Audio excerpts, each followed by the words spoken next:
are very consistent to the university's mission as well as the college's mission.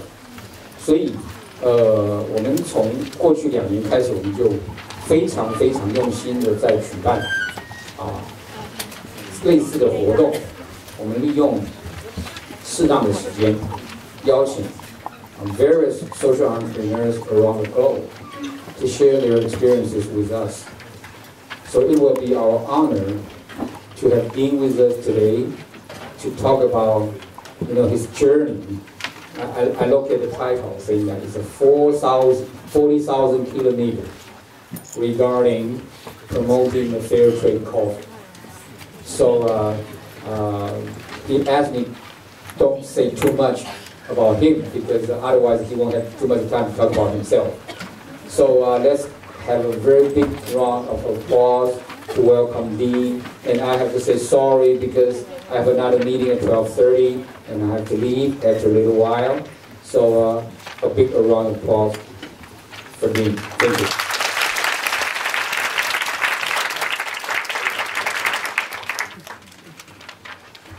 Thank you. It's a great pleasure to be here. I want to say one thing. I am going to play behind me a series of images, a series of slides. These are pictures that I have taken in coffee villages around the world in the last 22 years that I have been involved in coffee. I'm one of the first people to do fair trade, social justice in coffee, and I've been doing it a long time. Okay? So these are the people that are behind the cup of coffee. Most people, when they buy a product, whether it's a shirt or coffee or something, they don't think about the people behind the product. They only think about the product. But if you're interested in justice and you're interested in the environment, you have to think about the people as well. And so I want you to see the lives of the people who grow the coffee. Because inside every cup of coffee, inside that cup is not just coffee, but it's worlds and worlds of customs and culture of peoples around the world. It's every major issue of globalization today is inside that cup of coffee.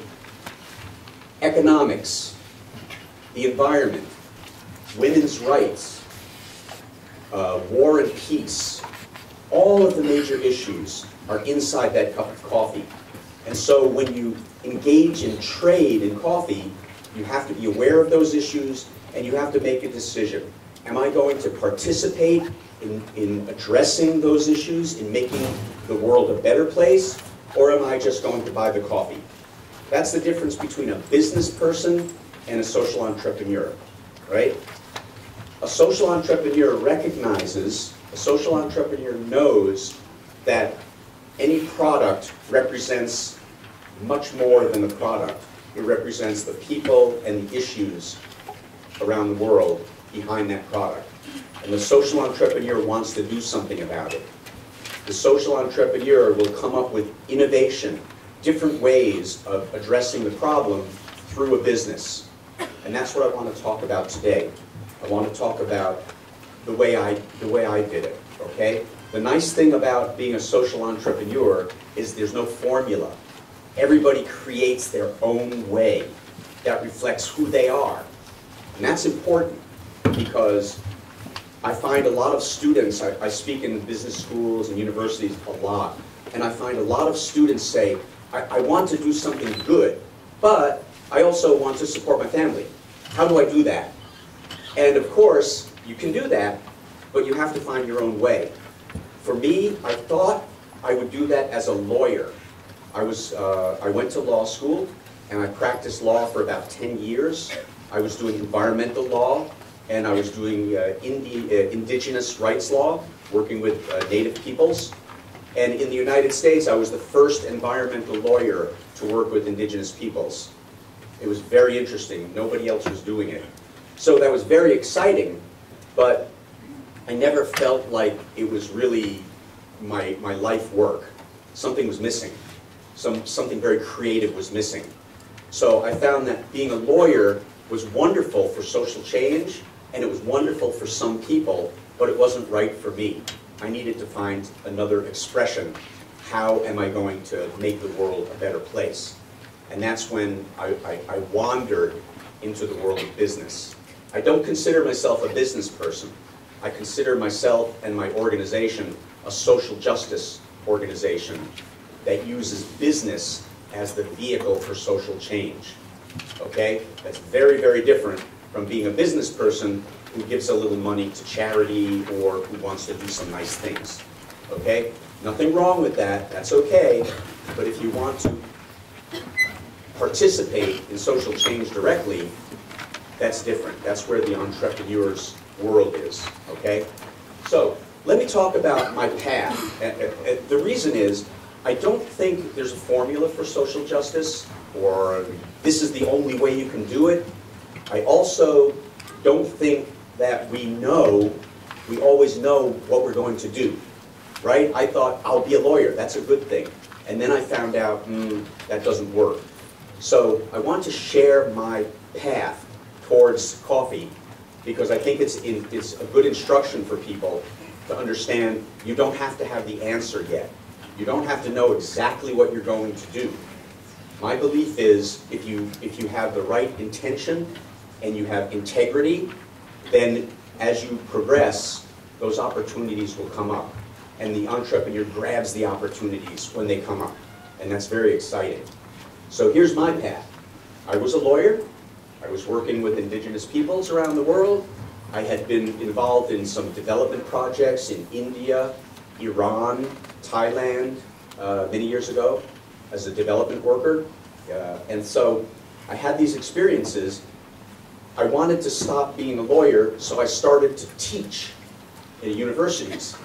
And one day I was giving a lecture in environmental problems in Brazil. Why was Brazil cutting down the forests so much? So I was giving that lecture after Brazil. After the lecture, a professor came to me from the audience and he said, I have a friend who has a cafe, a coffee shop, and he buys coffee from Brazil. He knows the people who grow the coffee are very, very poor, and he wants to help them, but he doesn't know how. Maybe you can talk to him.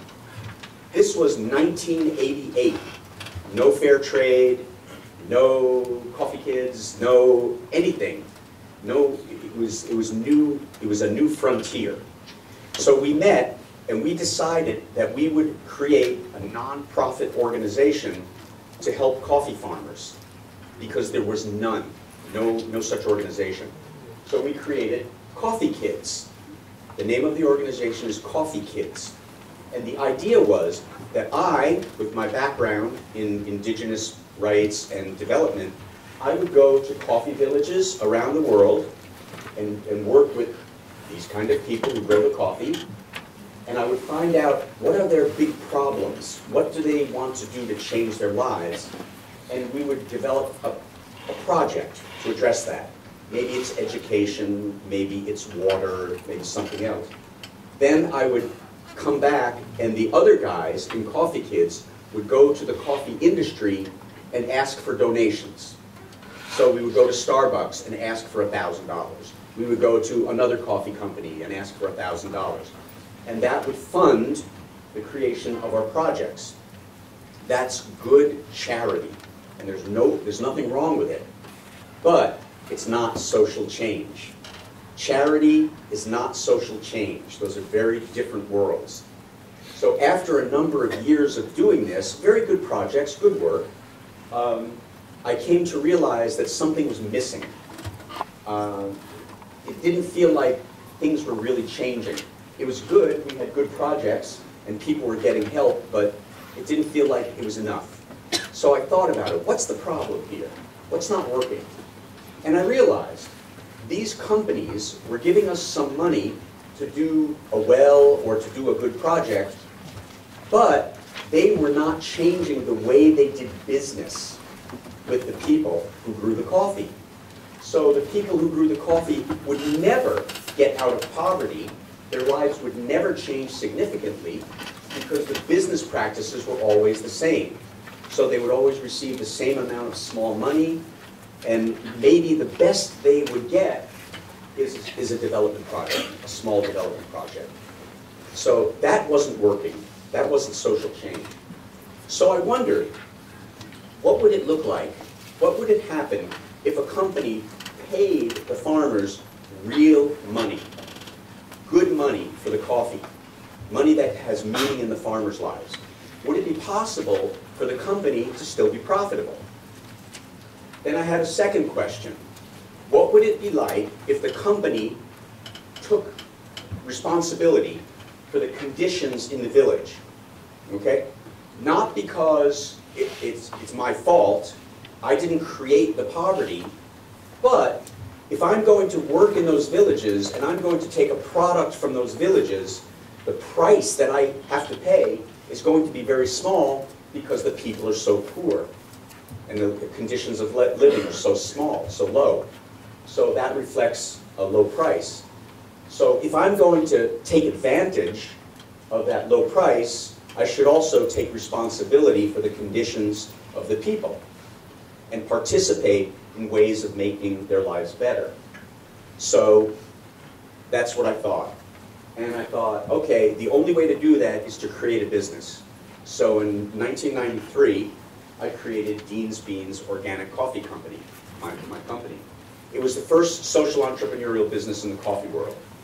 And at the time, we didn't even call it social entrepreneurship, right, in the early 1990s.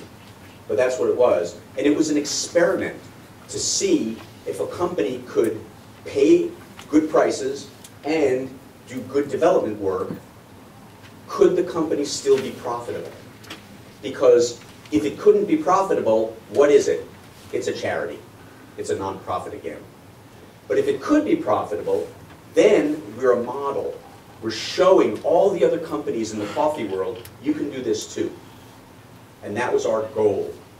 Our goal was to be a profitable company, but bringing real change to our partners in the farm communities. So that was 18 years ago. So the short answer at the end of 18 years is yes, yes, yes. We are a very profitable company. We grow about 16% a year. Our after-tax profits are about 12%. That's very good in the business world. And yet, we pay the highest prices to the farmers for coffee, consistently, than other people in America. We engage in great development work and very creative and innovative projects, which I'm going to share with you.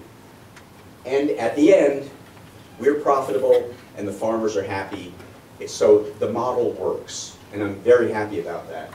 And many, many coffee companies have come to us, also companies in other industries have come to us to say, how can we do this also? How can we change our businesses?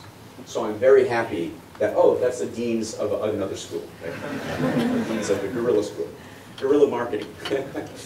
So it's been very, very successful. So let me share with you exactly what is our program. How do we do what we do, okay? We have